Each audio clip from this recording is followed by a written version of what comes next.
Kyle Crane is finally back, and in the latest Dying Light game called Dying Light the Beast, the long-awaited Dying Light 2 DLC, mind you, has become its own game, showcasing the significant progress made in the series. Techland has really outdone themselves, learning from the mistakes of Dying Light 2 and listening to the community's feedback, and in my opinion, this is the best Dying Light game yet. It really feels like the actual sequel to Dying Light 1. While Dying Light 2 felt like its own game with floaty parkour and non-scary nights that frustrated fans. To be fair, they have made many changes in Dying Light 2 with fixing numerous bugs, adding features that fans have always wanted. That's why I love Techland, because they genuinely listen to the community. So keep being you, Techland. You're doing great. I'm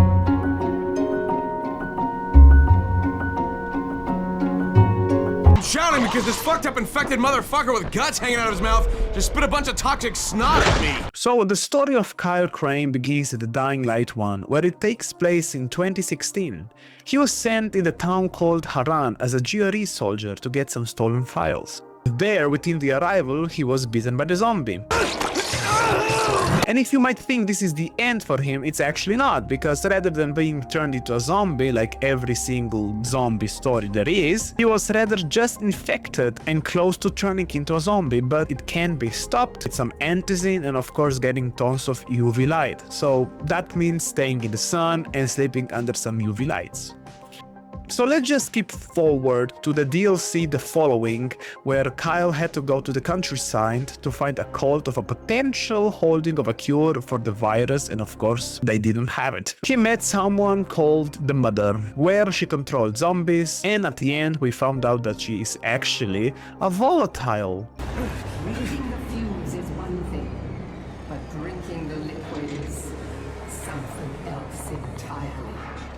And after we fought her and took the vitals thinking it's a cure, we became a sentinel volatile. Kyle then later escapes and spreads the virus all over the globe.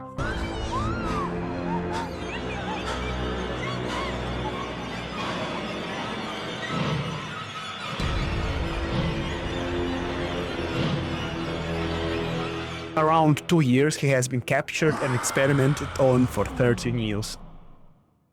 All until the year 2031, where Dying Light 2 took place. Not much to say in the Aiden story. He was searching for his sister Mia, and after finding out she wasn't really his sister, but in fact a daughter of a doctor who was experimenting on small children, including Aiden.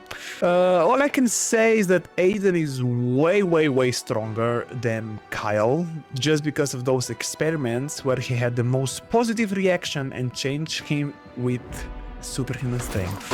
Okay, right after the Dying Light 2 ending, we take place in the Dying Light the Beast, where we see Kyle being experimented on yet again. But fortunately, he was rescued by two people. On the ground, now! You too! Drink him!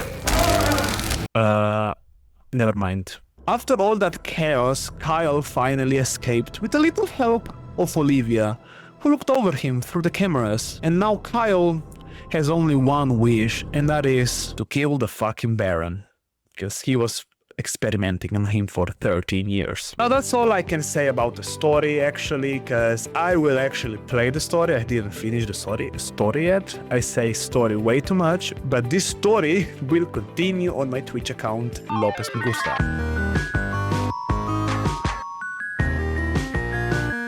I'd like to discuss the cutscenes briefly. They introduced a unique approach in The Beast, using different camera angles, which I 100% support. It's refreshing to view the character I'm controlling from various perspectives. While it's fine to view them in the first-person perspective in other games, it can become tedious and repeated. However, with the inclusion of diverse camera angles, which I believe are excellent, the cutscenes become way more engaging and immersive, particularly when witnessing Kyle covered in blood after a fierce battle against a big zombie. Get the fuck out of my room! I'm playing Minecraft! All three Dying Light games are quite similar. They all revolve around a zombie apocalypse with parkour elements.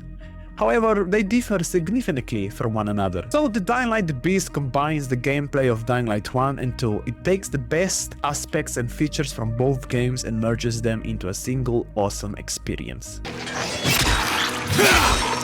For example, Dying Light 1 is grittier with darker nights and significantly scarier than the Dying Light 2. However, Dying Light 2 has improved graphics and visuals, introducing more parkour skills and parkour combat. But let's first discuss the parkour. Parkour! So the parkour in Dying Light the Beast feels incredibly smooth with more realistic movement, but it can be challenging. Especially when venturing into the woods, where there's no parkouring to do. It feels like a big upgrade from Dying Light 1, a true next game, rather than how Dying Light 2 feels like more floaty and less realistic. To be fair, Dying Light 2 wasn't that bad at the end. Parkour felt more enjoyable and liberating compared to Dying Light 1. The path was much easier to navigate, with clear sightlines and a yellow color coding system to guide you. I didn't really like the color part, but it was acceptable. Both Dying Light 1 and Dying Light 2 feature a grappling hook. In Dying Light 1, the hook felt severely broken, disturbing the parkour immersion. In contrast, Dying Light 2 was more realistic, making you feel like a Spider-Man wannabe. Let's talk about the horror.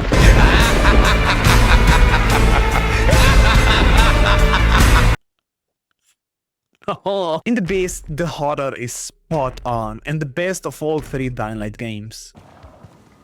Oh my god. I hit him. Fuck me! Oh my god! Oh my god! Oh my god! Oh my god! Oh my god! Oh boy, I'm out, I'm out, I'm out, I'm out, I'm out, I'm out, I'm out, I'm out!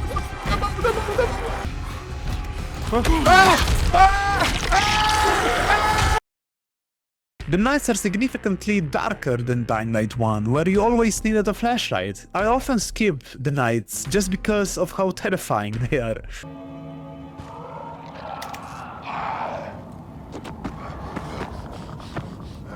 With roaming volatiles everywhere, you're never safe, and when they spot you, yeah, you're fucked. They won't stop chasing you until you're dead, so you better run and hide as soon as possible. And I'm so glad the horror is back, just like in Dying Light 1, and it made the game 10 times better. Dying Light 1 was also scary, but the nights weren't as dark as the Dying Light the Beast. The only time it got really dark was when it started raining in the night.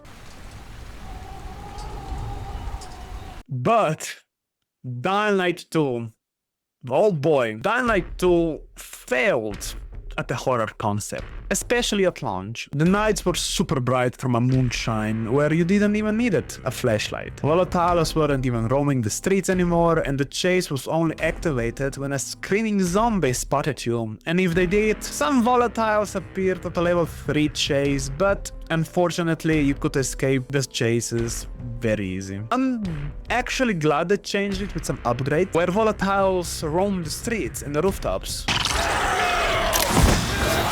They also added some filters to make the game more gritty and darker. Just look at this difference. It's so much better.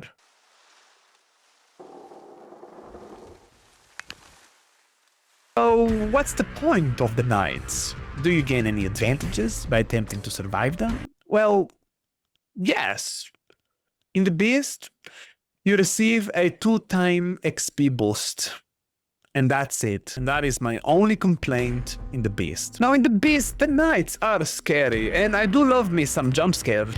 But in Dying Light 2, I think it had the best reason to venture into the night, which was the dark zones. Now the whole point of the dark zones is to loot the place and to find better loot. And potentially also some weapons or blueprints. And if you've gone in during the day, the area was full of volatiles and virals, where you'll likely die instantly.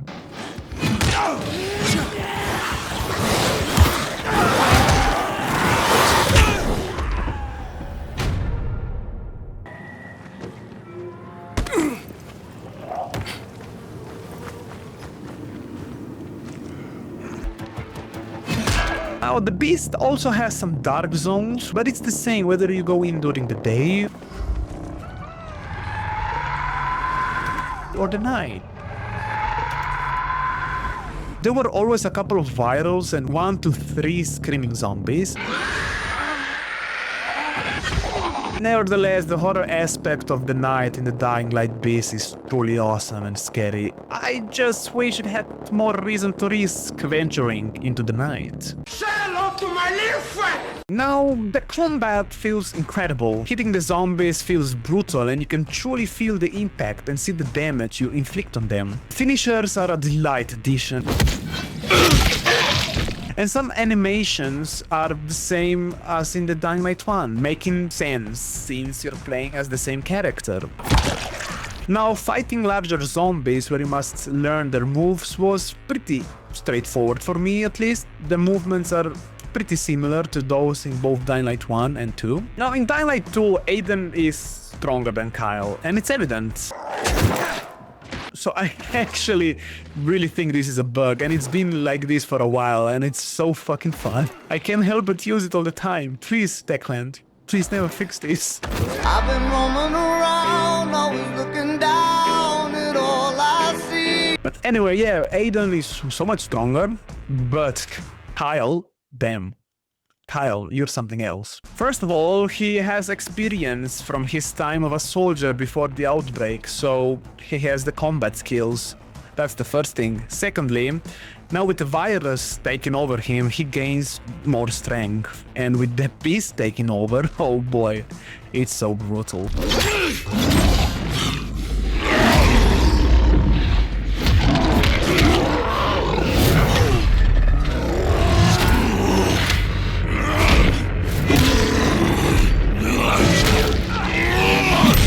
Dying Light 2 also had that beast mode, but it was only in some mission parts where you only used it like 3 times in the whole story game. But nonetheless, fighting the zombies feels pretty much the same in all 3 games. But where the difference really is noticeable is in the human combat. Now let's first start with Dying Light 1.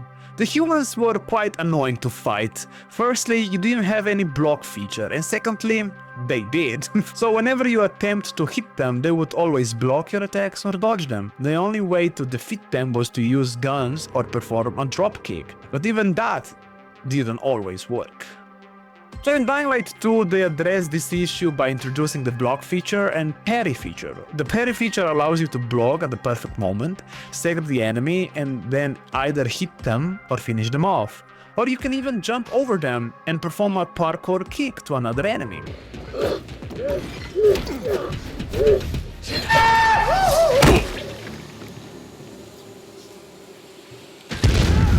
However, I noticed that they didn't block or dodge my attacks as frequently as they did in Dying Light 1. So I'm happy they fixed this issue in Dying Light the Beast. Nice try!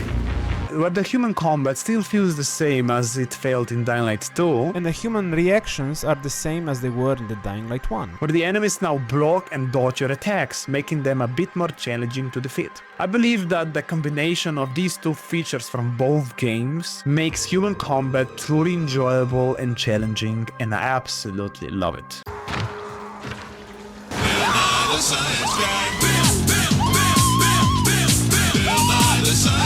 It's always funny to see a zombie fall down the roof. Sometimes, you know, I'm just chilling on a roof, watching a really nice white chair, until I hear a zombie fall off the roof and it ruins the chair moment for me, but it enhances the funny haha zombie fall moment. So, you know, it's a nice balance. I'm so glad the zombie behavior and physics is back just like it was in Dying Light 1. It was always fun watching zombies fall off the roof as soon as they stepped over the ledge, and it's back in Dying Light the Beast, and it's even more funny at times with the ragdolls.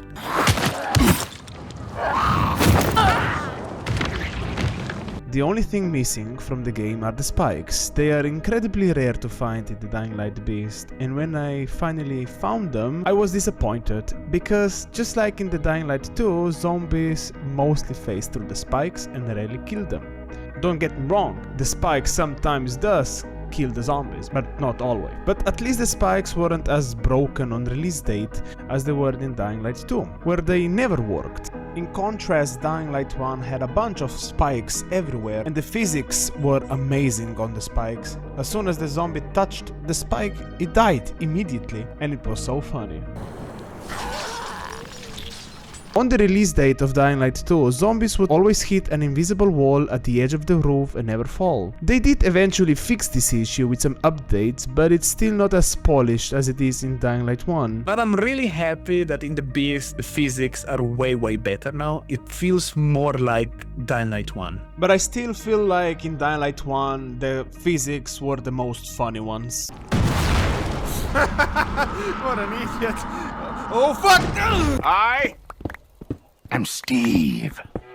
Now with combat you do need some weapons, which you can find in the open world or craft yourself. You can also craft various other items such as medkits, throwing knives, molotovs and so on. The crafting system is literally copy and paste from Dying Light 2, and I don't mind it. Why fix something that it isn't broken, am I right? They only made minor tweaks allowing you to repair your weapon 3 to 5 times, depending on the weapon's rarity.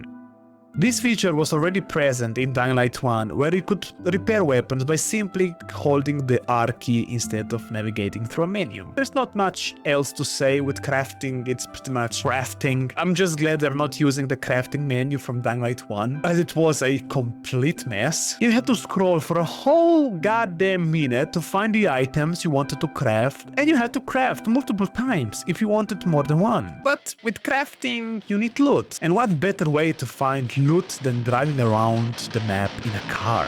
On the road again. Just can't waste it. Sorry, guys. Again. Yeah, the life I love is making music. I really have to say something about driving, because I feel like they did an excellent job with the details. The car controls are simple and driving it feels very smooth. If only side mirrors worked, it would have been perfect. However, the details really caught me by surprise. The instrument cluster has working lights whenever you pull the handbrake or if your tire spins out. If I had a button to turn on the turning signals, I bet that would also turn on. It also shows how fast you're going and how much gas you have. And yes, you do have to fill up the gas tank, and you can find some gas in abandoned gas stations or broken cars scattered around the open world. The wipers are automatic and clean your windshields whenever you go over a river or if you spill zombie blood on it. The damage you take while running down zombies shows, and the car looks more damaged over time. When you hit enough zombies, your engine will die, and the engine light will turn on. But eventually, the car will explode. An explosion looks very cool. I feel like the game was delayed just because of all added details in the car. Now, Dying Light 1 had also some driving, but only in the DLC The Following, but it's not as detailed. However, you do have some car skills to unlock, which the Beast is missing. Now, Dying Light 2 doesn't even have cars to drive. There's only broken ones.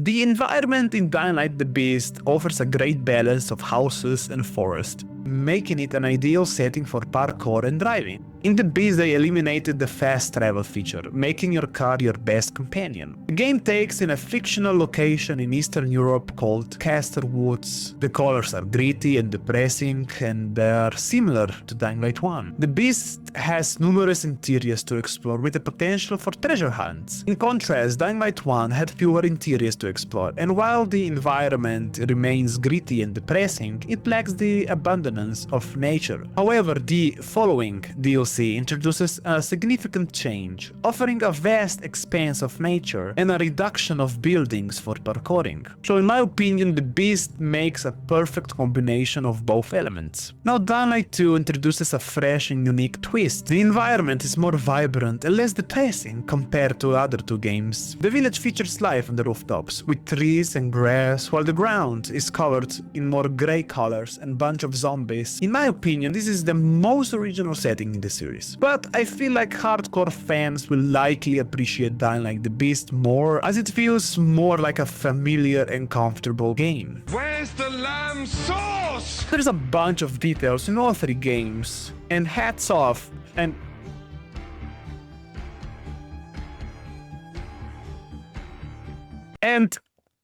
And hats off to Techland for a great fucking job. And some details I'd like to mention that in my opinion are very, very important to me. Starting with the Here sun. comes the sun. As you might know, all Dying Light games have a day and night cycle, and the sun should be moving across the sky, right? Starting with Dying Light 1, the sun moved as it should. It sets on the west, and you could see it moving and setting as it should.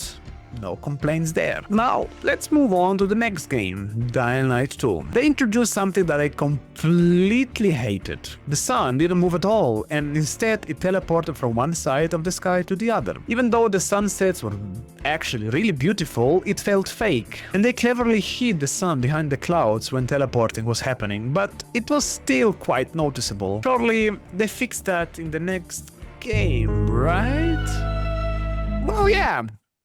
Kinda. The Sun in the Beast finally moves, but it takes a break, I guess, after moving a lot here and there. However, it doesn't teleport anymore, and it actually moves. But still, it's a detail you're not really paying attention to when you're playing the game. But still, the sunsets are very, very pretty. They're so beautiful that even zombies stop attacking you just to admire the stunning sunset. Wow, that's a pretty sunset, isn't it, buddy? Yeah, I know. After that, well, they attack again, and you attack them back, and with that, your weapon gets broken, and is visually there to be seen. Weapons damage is another significant aspect that enhances the game's immersion. In my opinion, Dying Light 1 had the best weapon damage category. After a few hits, the weapon would visually break, and not only that, but after repairing it, it wouldn't just be a brand new weapon, but rather it would be patched up with some tape or some random metal. However, in Dying Light 2, they completely removed this feature. Firstly, weapons couldn't be repaired anymore, and secondly, the weapons weren't visually broken, but rather just bloody with zombies' blood. Now, Dying Light the Beast, on the other hand, only partially restored this feature. While the weapons would still get visually damaged after repairing them, they wouldn't be visually repaired. Instead, they would simply return to the original state as if they had never been damaged. Nonetheless, the details are truly remarkable, and while they may not be identical to those in other games, they don't significantly disturb the immersion. And one particular detail that I genuinely adore in the Beast is the ability to shine the UV light on the zombies, which reveals their blood on their shirts, adding an extra layer of realism and excitement to the experience. Whoa, you actually watched all? Subscribe.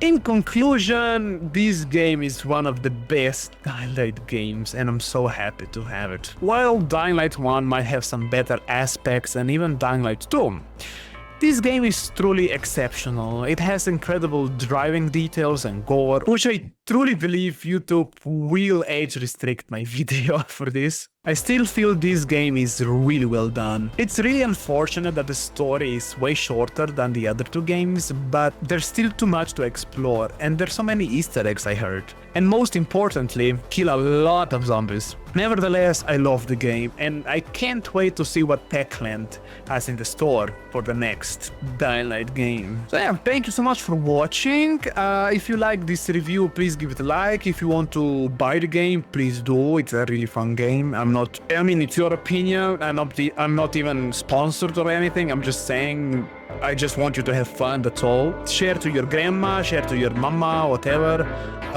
And yeah, thank you so much for watching, and I'll see you on the next one.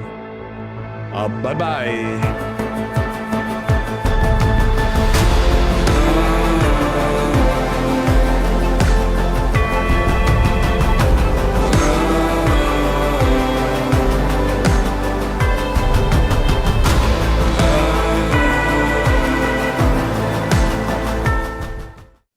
Significantly.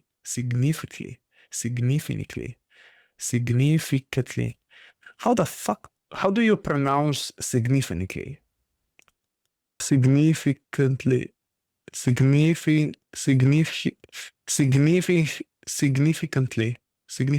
Okay, significantly.